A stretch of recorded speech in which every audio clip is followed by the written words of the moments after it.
If your North Star is comfort, then you will sacrifice, again, meaning, things that are difficult. But if your North Star is depth and gratitude and like deep meaning and belonging and real lasting joy, then comfort will be a part of that at times, but it's definitely not a priority. If your priority is comfort, then being in a fight with your partner is very uncomfortable and you can chuck them because it's uncomfortable. But if your priority is, I want things that are true, that last, that are meaningful, that are deep, I want the real stuff of life, then you'll sacrifice comfort to have those things. But if there's two choices between comfort and something real and lasting, I think the Western world is leaning towards sacrificing lasting, valuable things for the sake of comfort. Welcome back to another exciting episode of Love, Life, and Legacy, the podcast dedicated to helping you navigate these hypersexualized times of ours. And today, Benjy and I are back together. Finally, it's been a few weeks since we did a podcast together, but we are going to punch some lies in the face. We have 5 lies that many of you believe at least one of these lies. And we want to help you to understand where these lies come from and why they're lies and what the truth is so that you can live according to universal principles that will guide you towards fulfillment rather than accepting half-baked ideas that are convenient and pushed on us all the time that lead us towards anxiety, nullification, all the bad stuff. So please listen. It's a really great episode, and we can do more of these if you like it. So let us know what you think. But these are 5 lies. And again, you probably believe in one of these kind of on some level that we're going to punch in the face. Let's get into it.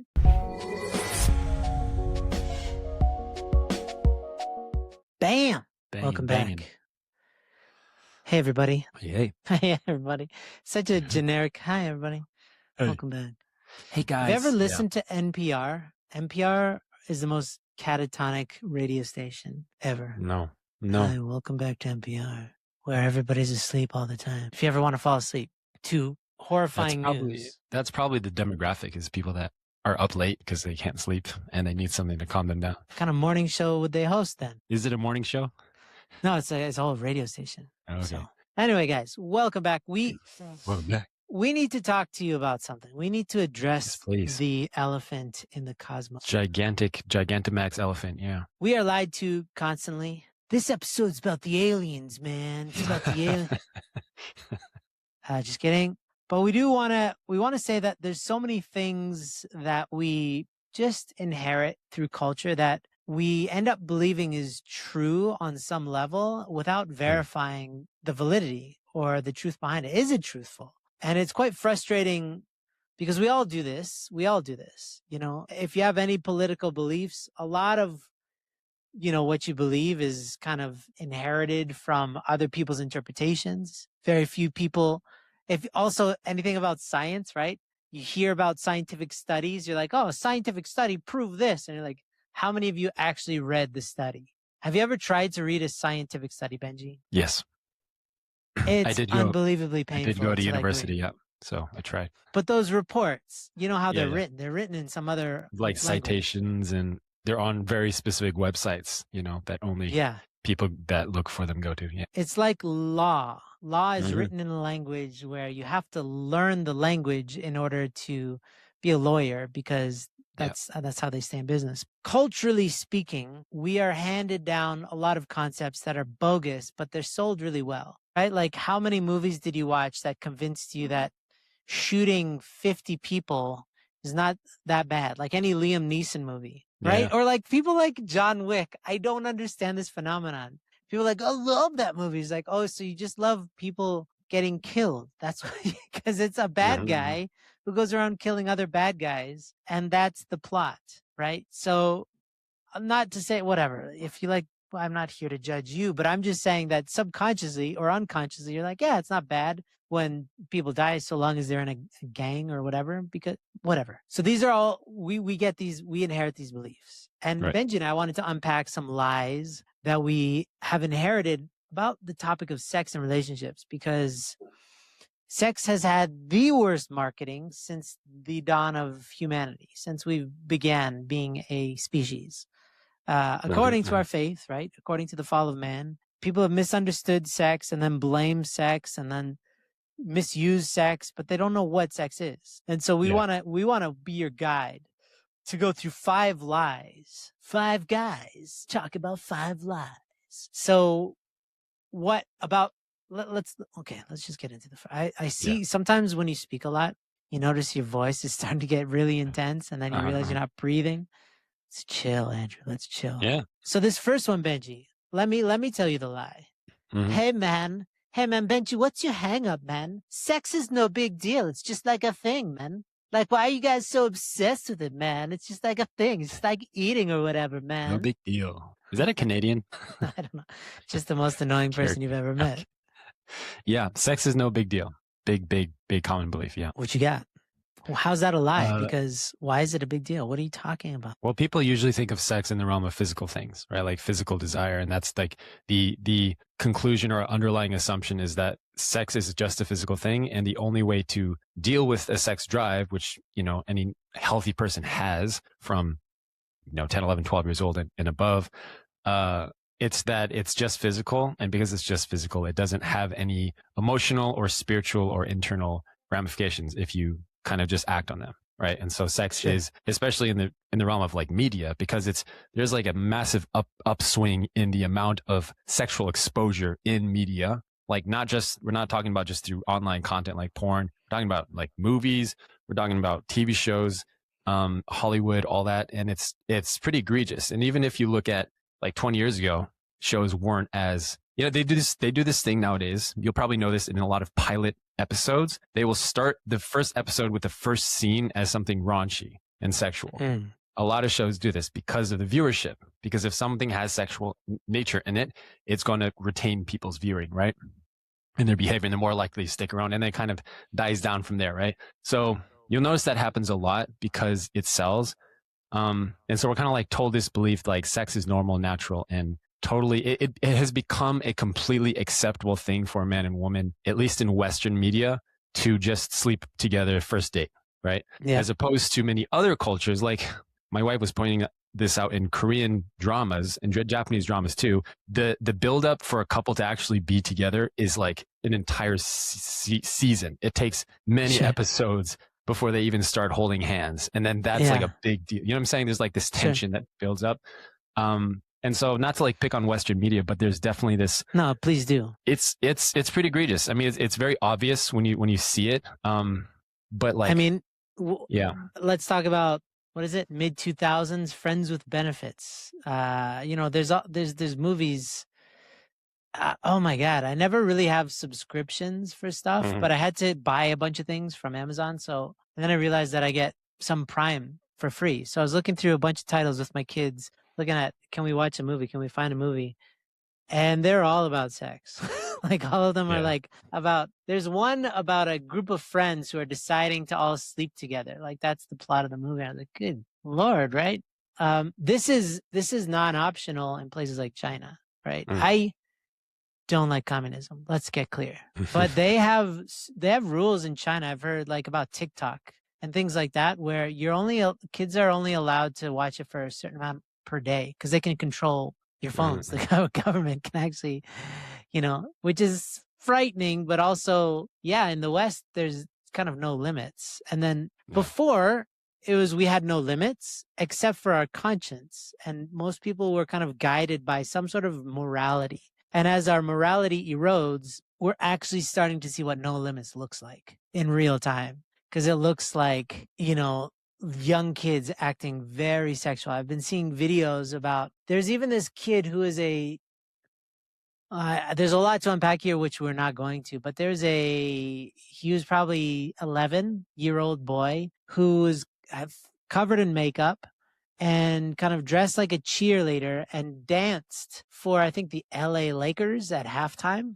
And he's doing, what is that? That Miley Cyrus thing where you stick your butt out and you kind of like really sexualized movements. And you're talking about an 11-year-old boy doing this in front of 20,000 cheering fans. That is the result of a bunch of people who are so mesmerized by sexualized culture, by porn, that their good judgment has like a delayed effect. There's a latency. And maybe only after, if somebody would point out, this is a bad idea, people are like, oh yeah, we shouldn't have done that, right? But in the past, when we were more guided by like a central understanding of morality, and I hate using that word because it sounds so judgmental or whatever, but some compass that guides us towards this probably isn't healthy for our society, for our children. We used to be guided by that more. That would never happen. But this is actually eroding in real time. So when you think, oh, it's no big deal, it's just a kid, that's who he wants to be. He's like, no, he doesn't want to. Where did he learn all this stuff?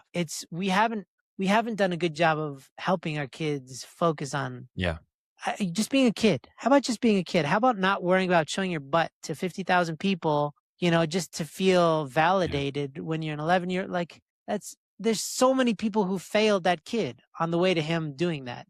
The entire basketball association, their parents, like whatever, like where were these people? They were zoned out because they're like, it's no big deal. This is the no big deal thing manifested in its like worst incarnation. This is the best and worst of the West. I mean, because I'm an American, and so I noticed this. I just spent 3.5 months. Why do you say it like that? Why do you say it like that? What do you mean? Are you saying that I'm not an American?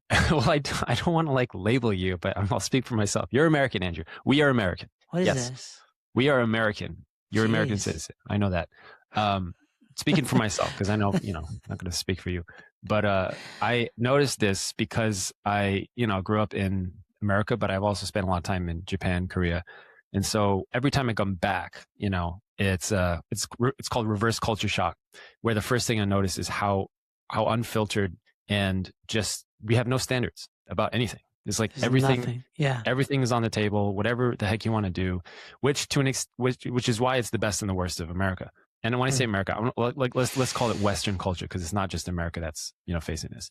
Sure. Well, let's call it the internet culture. I don't know what to call it, but this idea that there's no standard for what is acceptable behavior. Relativity. So you'll see everything under the sun about how to act, which, like, as a, half Japanese, half British person, I hate that. I hate when there's no standard. I just can't handle it. Like, I need to have an order. And if anyone understands anything about Japanese society, it's like there is a standard for everything. Probably one of the most, well, not one of the most, but it's a very familiar culture that I'm familiar with. It's like from how you dress to how you talk to who you talk to everything, which is another double-edged sword, because sometimes that's a horrible place to be if you just can't express yourself and you can't be yourself. That's the thing.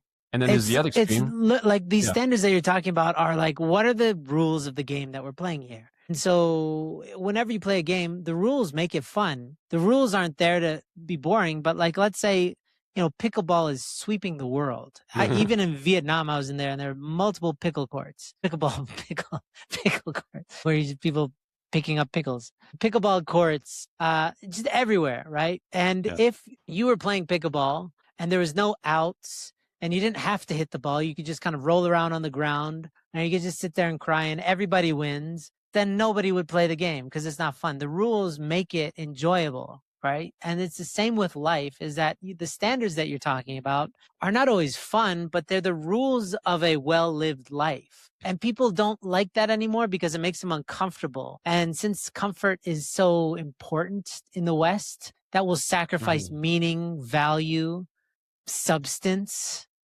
for the sake of comfort. Like, I just heard that 70% of Americans are overweight, right? You know what I'm saying? That's a comfort issue. And most people are addicted to their phone. That's a comfort issue. And if you created boundaries or standards, it's very uncomfortable. But if you create them based off of, let's say, your North Star, who you want to be, then it's sometimes uncomfortable, but it ultimately gives you the life that you're looking for.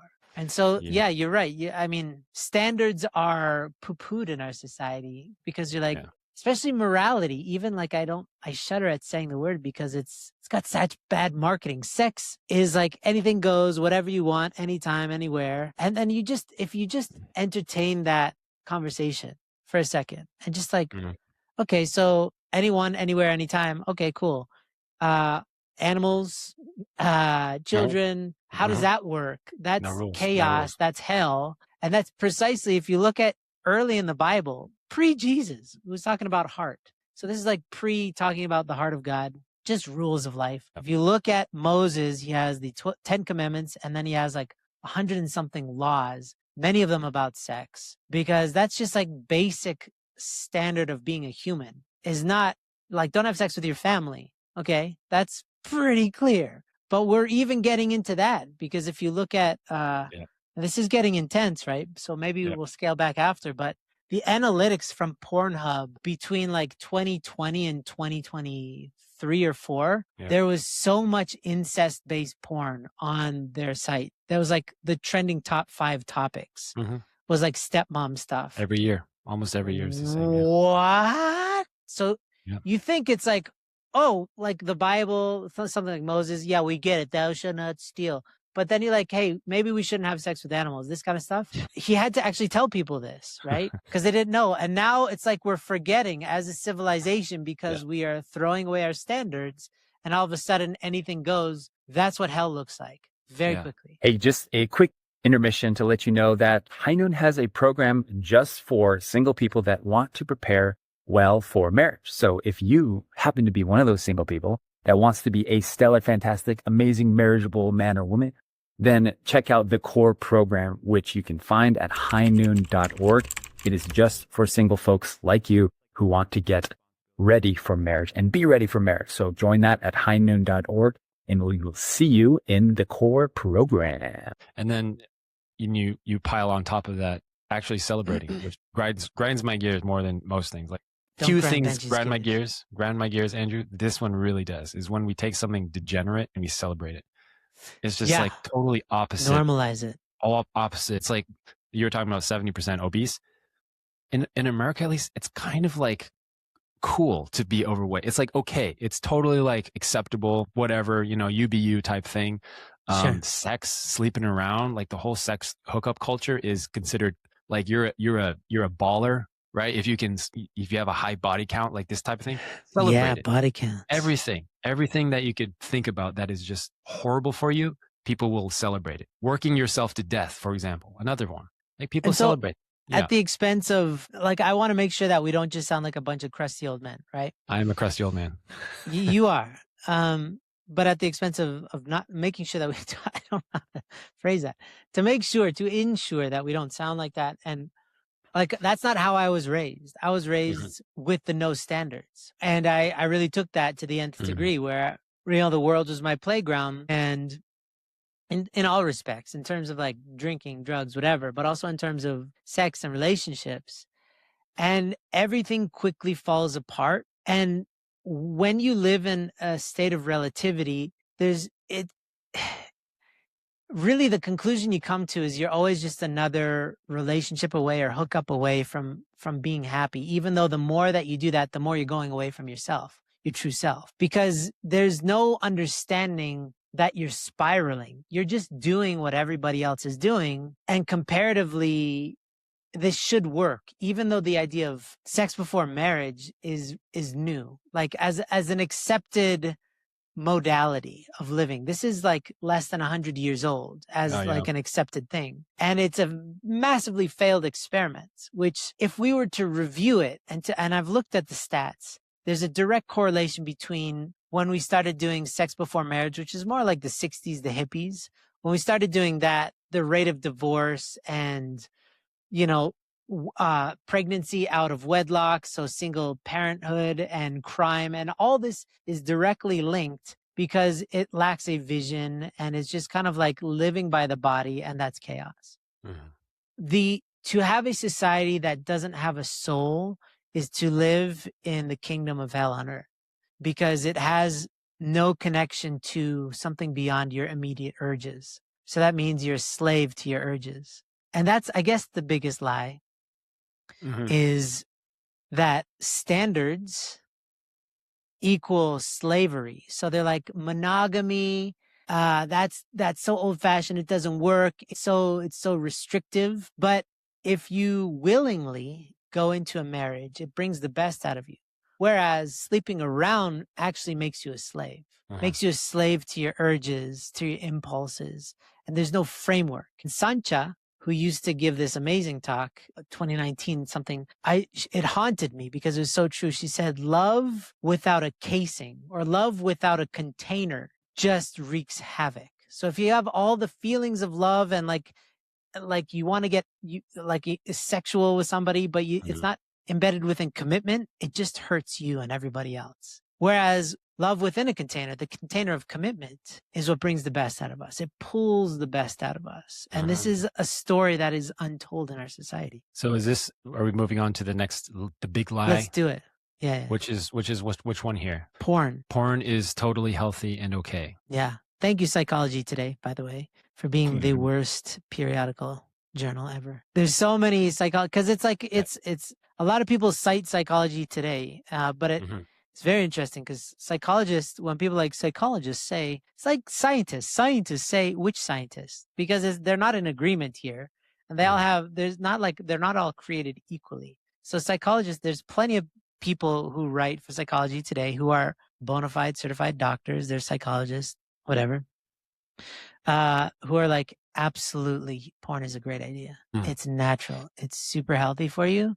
And they'll say things like it reduces things like sexual aggression in men. Like, so if they might be leaning towards rapists, they will stop being that if they watch porn, when in fact, all statistics show the inverse. Yeah. That the more porned up you are, the more likely you are to act out on people, right? So it's crazy because that lie is being told at every level. That's like saying you should watch more horror movies because otherwise you'll start killing people if you don't. Yeah. It's like, it's flawed logic because it's assuming underlyingly that the only way to deal with sex drive is through sexually acting out, like masturbation, porn, having sex, which is so flawed because then if that was the only way to deal with sex drive, then we'd have like a bunch of 10-year-olds having sex all the time. And we know that's not good for society. You know what I'm saying? No. And so it's just making like assumptions. And here's the thing, when people talk about porn is healthy or masturbation is healthy also, I always push back on this because if you look at the stats of people that watch porn and the people that are doing these studies, scientists, as we call them, the absolute overwhelming majority of them are watching porn and masturbating. And so I wouldn't trust anyone to do a study that is actively watching porn to say that it's objectively healthy or unhealthy, And so there's a lot of factors that can, there's not enough people that don't watch porn, like adults, to actually run a healthy experiment or long-term study. And that's the other thing, is that people are not thinking long-term. They're not thinking long-term. They're thinking, okay, right now in this tiny window, is it healthy for this, person? And then they make blanket statements for everyone. They say porn is healthy equally in masturbating, but they're not considering that people over time develop addictions, right? And people are always coupling porn with masturbation. It's not like people are just watching porn and then getting off. There's like very severe addictions. It's escalating. I think you need to rephrase that. What? Escalating? He said, it's not like they're watching porn and then getting off, but you meant. Oh no, they're not. They're not watching porn and then jumping off. It's like, it's extended sessions. It's coupled masturbating, like imprinting an orgasm to specific types of content. And like you were just saying, the types of stuff people are watching are escalating over years and decades. Yeah. And then people are going to come in and say, well, it's healthy sexual release. It's such nonsense. And also it's not this assigned. Let me finish with this point. There's a very, very strong incentive for individuals to believe that it's healthy because they want to make every justification and rationale available to say that. And so if someone hears it, or even like there's an inkling that maybe it's healthy, they're just going to scan over the title of the article, not read it, not read the disclaimer at the end that always says, if you develop an addiction. This is all just a lie. Yeah. It's like the little whisper at the end. Then people are just going, oh, it's healthy. Cool. It's like, it's so, anyway. So I heard one of those alpha dudes online who made one of the most astute points on the subject. Because he's like, there's no precedent for this to happen in nature. Like, if you're the earlier equivalent of watching porn is you climbing up a tree and watching another man have sex with another woman, like 100,000 years ago, kind of thing. Yeah. So you are the beta male who can't get the woman, this kind of thing. And not to get into that whole alpha world because it's a joke, but this idea is that there's nothing biologically advantageous to watching porn. You become the observer and not the participant. And we know that this is not a good state for us to be in. We're meant to be creators. And so to be passive observers of others doing things that we perceive to be exciting turns us into observers of our own life. And then when you start to bond with that emotionally and you start to habituate yourself to like getting excited about other people that you don't even know, then you're just living in a parallel reality. That's not real stuff. And so it's giving you real feelings, but it's another dimension. It's not this dimension of reality. So you would want real feelings from this life, not from somebody else's life that you get to watch clearly, just on a very base level. But masturbation is a very different beast because there is a calming effect, right? And there is biological reasoning to suggest that it is beneficial on some level, right? And so that's the dangerous thing, is that if you just say it's all bad, it's like saying drugs are all bad and like heroin's all bad. Well, it's not all bad because people wouldn't take it if it made them feel bad. The reason they're taking is because it feels good, but it kills you. It rots your brain, and but similarly with porn, it does make, masturbation, let's say, it stimulates you, makes you feel very good, but it's at what expense, right? So when you look at it more holistically, and this is where the conversation typically falls apart, it's a lie by omission because people don't consider the entire entity of a human being. Is it good for you mentally? Probably not. Is it good for you emotionally? Definitely not. Because what are you masturbating to? To a life that you wish you had, and you're cementing that by masturbating. Probably not a good idea. Is it good for you spiritually? Absolutely not. You feel more of a stranger to yourself. You feel more isolated whenever you do that because it's not you walking with power. It's you running away from life. But is it good for you physically? It depends who you ask, and it depends on the study you read, right? So that's the thing. Society talks about it at a very animalistic, carnal level, in which case it's hard to argue, right? Because it's somewhat relative. But if you see the person as an emotional, sentient, and spiritual being, then there's no contention that it's good. There's no way. So it's just a crappy conversation. Like, don't enter conversations that are designed for you to lose, and that's one of them, is like, if you're going to talk to a person who's adamant about it, okay, great, but show me the results in 10 years of how masturbation bettered your life, because the science is showing clearer and clearer signs that masturbation pulls you outside of any state of being a powerful, clear, intentional person. You end up being weaker. You have less focus, less testosterone. You expend your testosterone on nothing, pleasuring yourself based on fantasy. Yeah, I think and to enter that conversation with someone, the only probably reasonable way to do it is just ask them, like, what do you want? Because that kind of defuses and disarms every argument or justification. Because if you're talking with someone, they're like, what do you want? He's like, well, I want to sleep around and watch porn and masturbate. There's no convincing that person. Zero. There's no study that's going to change their mind. Yeah. But if you're like actually the vast majority of people that have a conscience and have some value, and they're like, well, I want to get married. For example, it's like, I want to get married and don't have kids. Well, masturbating is not conducive to that, because you're physically exhausting your ability and desire to seek out a woman or a man. If you're a woman, sorry. Okay.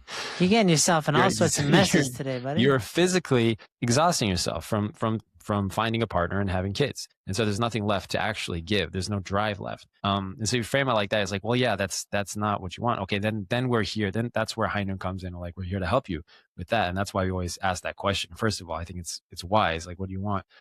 So yeah, I'm not interested in the debates. Like, you could throw every study on the kitchen sink at people, and that's not going to change anyone's behavior. At the end of the day, people are going to go down the road that they choose, and it's otherwise just a waste of time. I'm agree with you, as my wife would say. Yeah. You what? Say it again. I'm agree with you. You agree with me. Okay, so we're moving to the next one? Yes. Here we go. This was hitting on monogamy is old-fashioned. Number 3. Monogamy is old-fashioned. Yeah, which I totally get, because this idea of marriage even is being thrown through the ringer because it doesn't work a lot. And people then blame the thing rather than understand why doesn't marriage work? Why is it that it's so challenging? And when you look at it, it's because marriage is really hard sometimes. I think you know that more than anybody, right? Your marriage has been through a lot. And it's so much easier to blame the other person and feel justified. There's a point in my marriage when I was absolutely positive that if I were to kind of break up or divorce or whatever, everybody would be on my side because my wife was being very difficult. I was even trying to get her help, and everybody who tried to help her was like, she's just so difficult. And I was like, that's not what I want to hear right now, right? Yeah.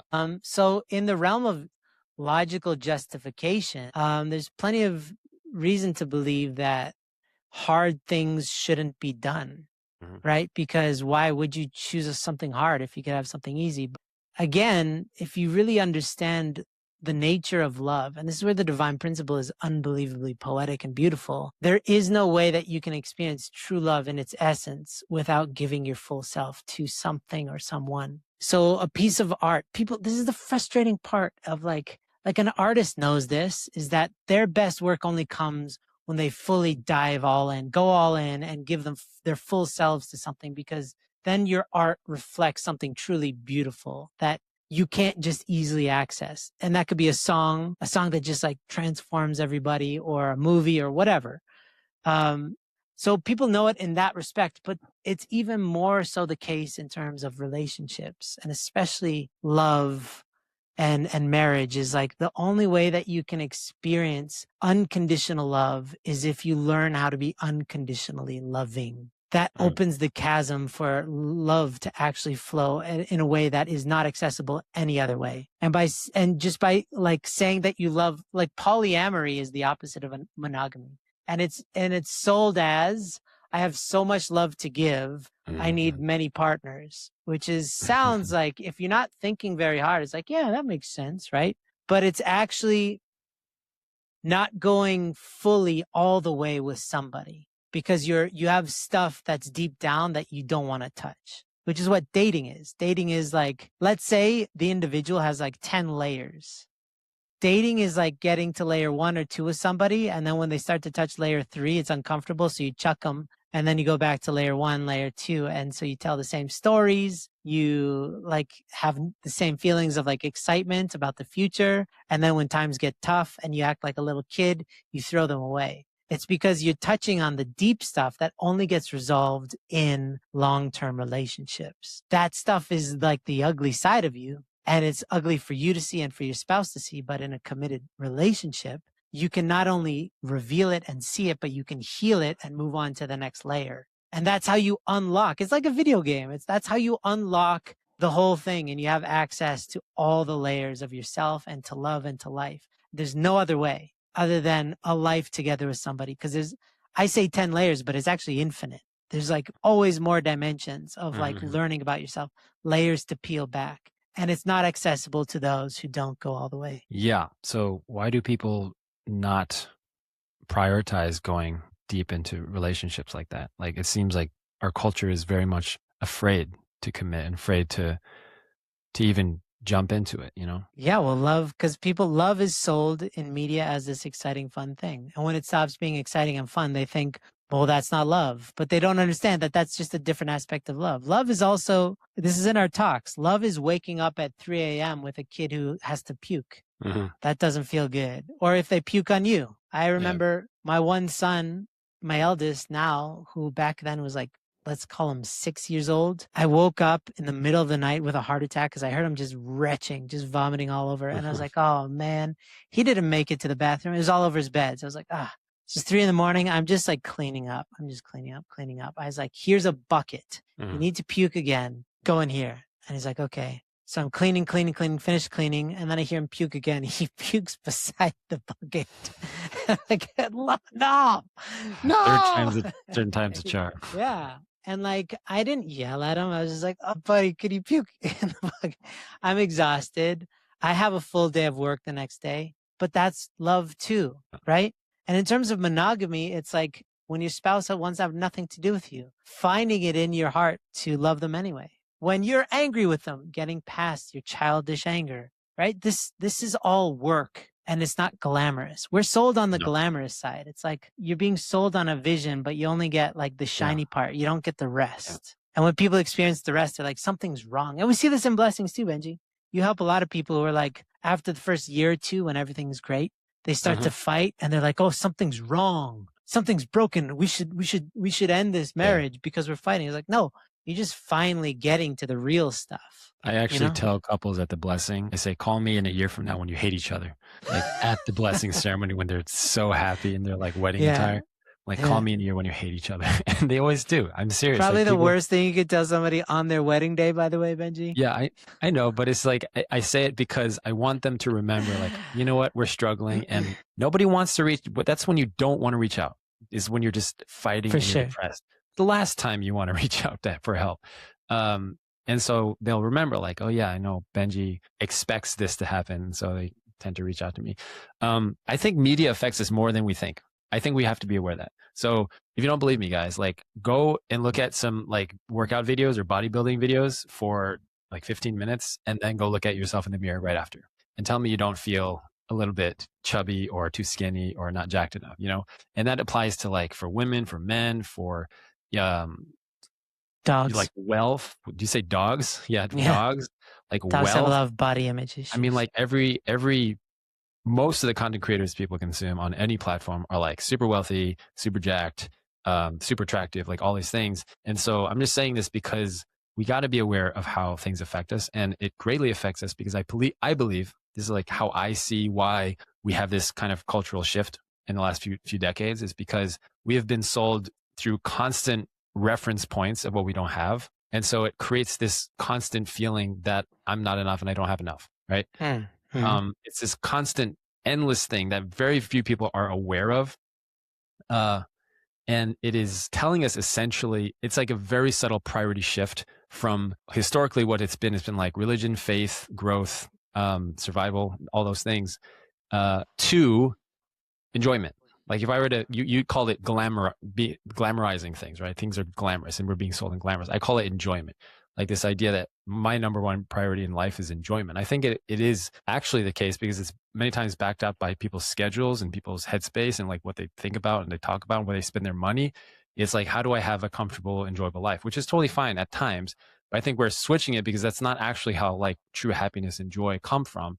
And enjoyment is actually through growth and hardship and hard work and surpassing ourselves and investing ourselves into something that we actually grow and we look back and say, man, my life is so great and so much better than I ever thought it possible. Right. Yeah. And so it's like, it's a very subtle priority shift from like my priority being like to grow and to learn to like, how do I just become comfortable? And I think when I see it like that, I understand why people don't want to have kids. I understand why people don't want to get married. I understand why people just want to hustle all the time. Cause that's the glamorous life. It is, you know? That's a good point. If your North Star is comfort, then you will sacrifice, again, meaning, things that are difficult. But if your North Star is depth and gratitude and like deep meaning and belonging and real lasting joy, then comfort will be a part of that at times, but it's definitely not a priority, right? Just like that example with the kids. But it's the same with if your priority is comfort, then being in a fight with your partner, your girlfriend, whatever, is very uncomfortable, and you can chuck them because it's uncomfortable. But if your priority is, I want things that are true, that last, that are meaningful, that are deep, I want the real stuff of life, then you'll sacrifice comfort to have those things. But if there's two choices between comfort and something real and lasting, I think the Western world is leaning towards sacrificing lasting, valuable things for the sake of comfort. Yeah. And that's, a lot of it is marketing, but a lot of it is just lack of vision. You know, people are less religious, and that's not necessarily a bad thing, but they don't have something else that they are. So everything good that we got from religion, which is like set of beliefs and standards, don't get replaced. They get replaced with following the Kardashians and wanting flashy stuff. Andrew Tate, man. Yo! Our boy. Different Andrew. Yeah. We got to move along to the next lie, which is more sexualized culture equals progress. Yeah, this is interesting. It's like you know, the again, the dark side of religion and our past, let's say in America, because I'm an American, Benjy, is that the Puritan spirit had a very dysfunctional relationship with sex, right? Like really, it was very fear based. And so like, don't do this, don't touch that, don't think about this, or you're going to hell, or you're a bad person, or, you know, this is sin focused. And so you got to the point where I don't know if you heard, but like the guy that created Kellogg's cereal, his last name is Kellogg. He wanted to sterilize people on some level so that they couldn't masturbate. He wanted to make it impossible for them to masturbate because it was a sin. And so it's like perverse and controlling and fear-based, not healthy. So then the reaction, so again, in our talks, we talk about shame versus justification. That's a shame-based culture. But as a reaction to this shame-based culture, we've fluctuated and vacillated over to way the other side, which is justification, which is anything goes. Screw you guys and your rules, right? This is progress. We don't need your rules. And it's like a little kid who runs away from home when he's 12 and he's like, I don't need you anymore. And then how quickly do they run into trouble, right? How quickly do they realize how hard life actually is and that they're not ready for this kind of stuff? And the same with our culture is we've run away from this dysfunctional shame-based society into an even more dysfunctional justification-based society. And this is not progress.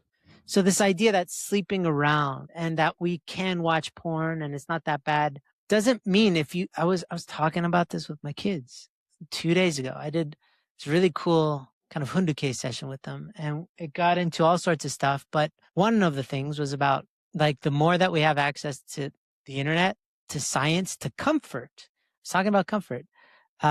Statistically speaking, the more anxious we are, the more depressed we are. If you look at the depression rates in America, it trends very well with how comfortable we are and how much we can watch as much porn as we want and we don't have to leave our house. Food can be delivered to us. This is unprecedented, yet it's destroying us. So to equate hypersexualization with progress is to ignore reality because we are regressing in our internal lives in terms of like our actual satisfaction with who we are and with our relationships with other people.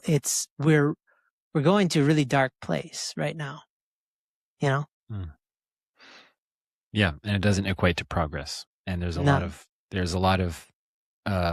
a lot of people and companies and porn sites industry that wants to normalize the idea that more sex and more sexualization is good and healthy for society, progressing society, right?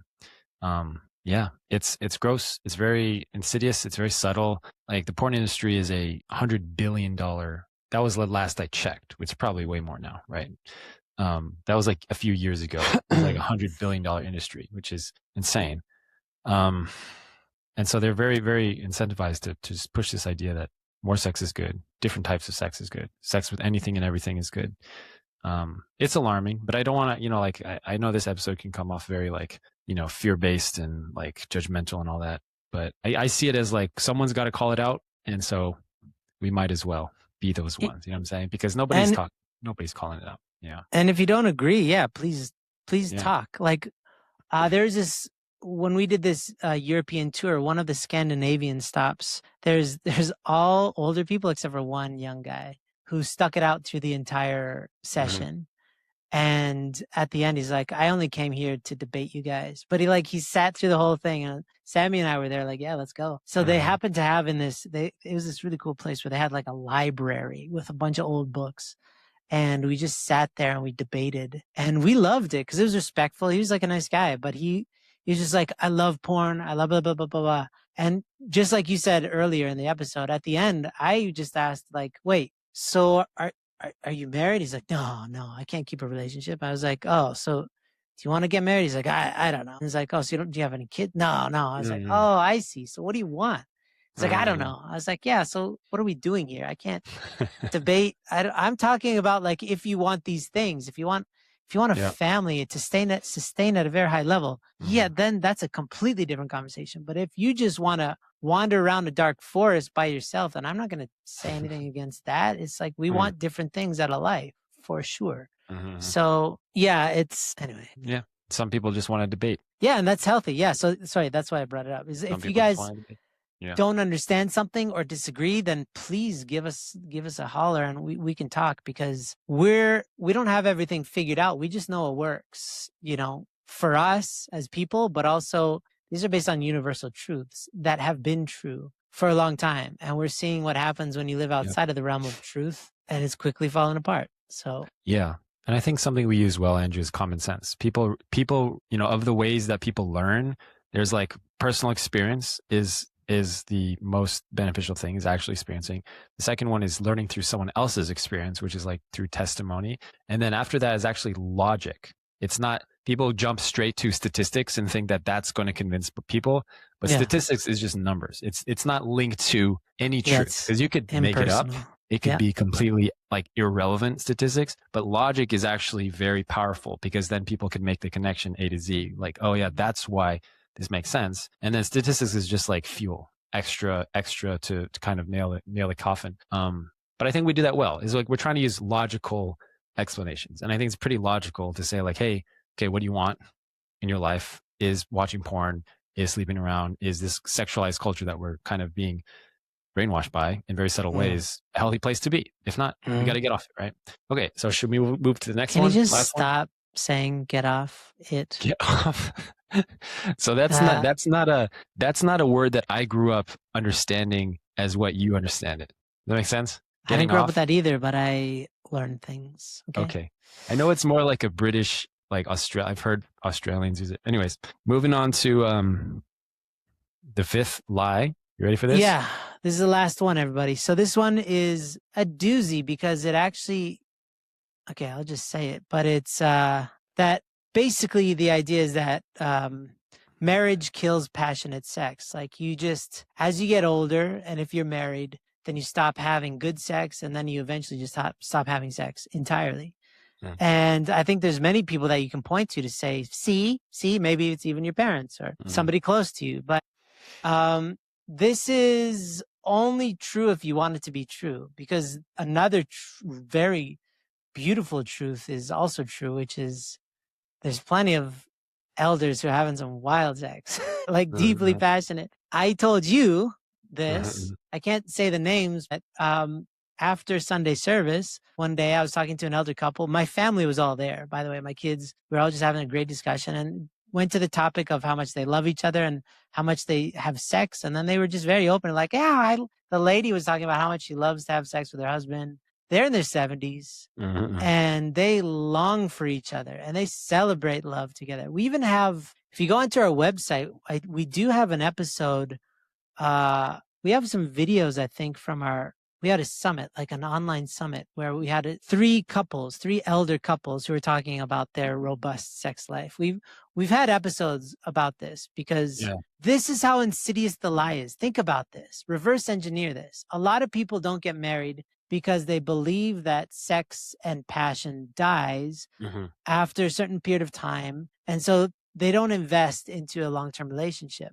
But if you could see more examples of what actually is true, that not only can you have passionate sex when you're older, it's 1 billion times better statistically. The levels of enjoyment are so much more outside of the realm of dating, because it's the implicit trust that is sown over years and decades of going through stuff together, getting back up, fighting, healing. Now you trust each other. Now when you make love, you are one in every sense of the word, mind, heart, body, spirit, like entirely one, that transcends any physical act of sex. You need so many less accoutrements or additives to the act of sex when you are deeply in each other's lives. And this is not only kind of true for some of the people, it's available to anybody who follows a certain path. And this is the high noon life, right? The Wolfenbergers give this amazing talk around the world. And every time we break into a new country, I think that we're going to get assassinated for them being so open, because they talk about True Parents' words and also their experience on how to have a robust sex life in your 60s and now 70s. And actually, every culture eats it up. Even in Japan, they were laughing. They were so thankful. Everybody stayed after the talk and they were like, this was the best thing ever, right? So it's universally sought after, this idea that, wow, we can have this in our 60s and 70s. We can have passionate sex. Like everybody wants that, but nobody even knows it's possible because it's a story. Hollywood would never talk about that. Only young people who are not married have passionate sex. Everybody else just hates each other or hates their lives. Like once you get married, your life just falls apart and kids are stressful. That's what movies tell us, right? But it's so far from the truth. It's crazy. I think this is the biggest lie that I mean, I believed it. I used to believe it. And so I went through this process a few years ago of researching everywhere for my own couple's sake, like how to have the best sex, right? I think every healthy couple should go through this process of like figuring it out. Like, how do we research, read books, ask people, interviews, all this thing. And so I went through like religious perspectives. I went through, like psychological books, very, like feminist type thing. Cause there's a lot of like pretty good literature by feminists, interestingly, about sexuality. And I went through tons of different stuff and, our own book, like Core of the Universe, True Parents' Words. And the conclusion I realized is that they're all saying the same thing. What is the most important thing for a physically, not just emotionally, spiritually, internally, but physically also intense sexual relationship, most pleasurable? Number one is a trusting and vulnerable relationship in a committed relationship, right? It's openness. It's being able to have conversation and trust and genuine, like trust in each other as a foundation for a pleasurable, sexual relationship. And then it blew my mind because I was like, oh, I got it all wrong. The people that are having the best sex are actually people in long-term committed relationships, which is totally like not something people talk about. But if you actually look into it and not just because on the surface, it's like, yeah, porn, media, and look at all this stuff, like, yeah, they're having great sex. You actually look at the literature and what's actually being said. It's people in committed relationships that are having the best sex intentionally. Because like you said, you could really mess long-term relationships up if there's no intention, if there's no ongoing building of that trust and vulnerability over time.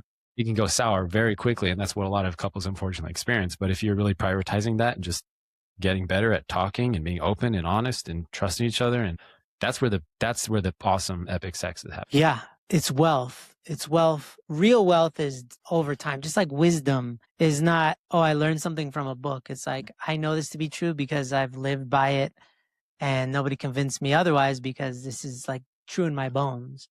And there's sexual wealth as well, which is just like every time you invest into your relationship, into the other person, the amount of implicit kind of knowing that you have about each other, like you knowing what they think and how they feel and what they want, who they are, the more that you can affect each other positively and negatively, on a deeper and deeper level. So imagine using that for good. Like I know how to please you in every sense, sensually, meaning like experientially, but also emotionally, mentally, and more than anybody else in the world. That's your job as a spouse. As far as I can tell, your job is to become the number one lover of that person in all of history, even more than their parents. Because biblically speaking, you're supposed to leave your parents' house and then they raised you in a certain love, which is unbelievably important as a foundational kind of growing tool. But at a certain point, you're supposed to leave, and then your spouse is meant to become a person who loves you more than anybody in the universe, an expert in you, more than anybody, coworkers, anybody. And when that is the case, you can connect on levels that are beyond the realm of understanding, like intuitively, spiritually, like with all of our senses, 5 physical senses and 5 spiritual senses, But it's not all the time, but it accumulates over life and it gets deeper and deeper. There's a guy that said, you do not know, like a guy that I met. He was an older guy and said, you cannot know your wife until you've been married for at least 20 years. And I've always remembered that. And I always, in the beginning, hated that. And I scoffed at it. And then every year that goes by, I'm like, oh, yeah, we don't know each other. I've been married 14 years, something like that. We still are just getting to know each other. And so imagine decades and decades of really knowing each other. And then you add sex on top of that. That's exhilarating versus, yo, I'm just gonna leave you for like a younger person. I gotta get an update. So gross. It's all performative. It's all insecurities. It's all about your ego. It's nothing to do with your soul. So yeah, this is a longer episode. We almost did an hour, Benjy. We went off today. You're welcome, guys. You're welcome for that epic hour. There's a lot of we wrote a lot more lies that if we did all of them, this would be a 4-hour episode. It'd be like Joe Rogan. But we wouldn't do that to you. Yeah. Yeah. Anyway, if you like this, we can do more. We can dispel more. We used to do Mythbusters in the early days of this podcast. We can let us know. But it's really important that you understand truth by challenging the lies and by orienting yourself according to what you know to be true. And that will help you to become your high noon self, your channel book self. So if you need any help, as always, reach out to us. Our programs, we got a bunch of programs launching like now. So if you're single and want to prepare for marriage, join Core. If you're struggling with porn or masturbation, join Ascend. If you're already blessed and you want to radiate, join Radiant. We got programs for you for days already. Thanks, dudes and dudettes. See you around. Hey guys, there are a lot of nonprofits and fundraisers out there, but High Noon is something special, don't you think? If you want to contribute to something, if you've wanted to give back in some way, then look no further, because High Noon is your place. We're still a nonprofit, guys, and our programs and our events and workshops really run off of you. So please consider becoming a donor. Actually, no, become a donor, please, my friend, especially if you've benefited from this podcast, which is totally free, and our programs that are totally free. Then go to highnoon.org/donate and you can become a donor for just $10 a month or $20 a month or $1,000 a month, whatever your wallet can do and whatever you want to give back and contribute. All right, become a donor, join the club, and see you.